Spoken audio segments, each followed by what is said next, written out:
जय श्री राधे। आसतु आम आज बुलवाक जा रेमुआ स्थित प्रभु गोपीनाथ मंदिर आउ जानिबा ताहार महत्व विषय रे। यह बालेश्वर जिले में अवस्थित। यही मंदिर 4 कोटी ओडिया नुहे बरं समस्त हिंदू मानकर मंदिर अटे। यही मंदिरटी को 1300 ख्रीष्टाब्द गंगवंशर राजा श्री श्री लांगुला नरसिंह देव निर्माण करथिले, जिए कि कोणार्क मंदिर निर्माण भी करथिले।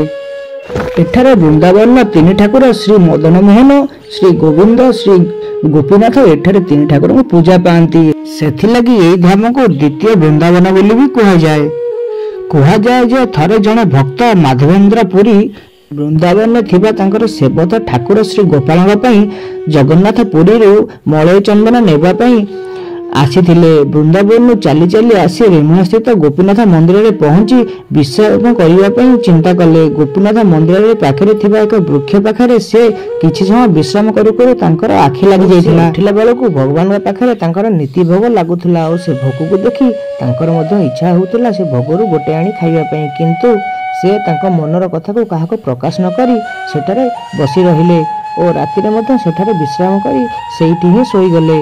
किंतु भगवान को तांकर मनर कथा जना पड़ जाइथिला। सेथिपाई भगवान को भोगरे 12टी क्षीर भोग लागिथिला, किंतु भगवान सेथिरु गोटे भोग तांको धोती तले नुचेई रखिथिले और राति रे तांकर पूजकों को स्वप्न रे आसी जणैथिले कि जाओ मोर जने भक्त से गछ तले अछंते तांको जाई से भोगरु गोटे देई आस।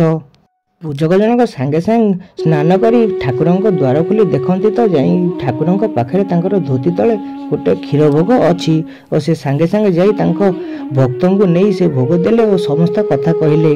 और भक्त जनक से सब जिनस जानी बहुत मन दुख कले कि भगवान आज राति सारा शोई नहांती और से भोग को से खाई बहुत आनंद रे नाची उठिले।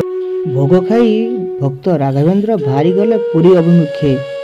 से दिन ठारू से जगार ना गोपीनाथ ठाकुर बदल रे क्षीरचरा गोपीनाथ पड़ा।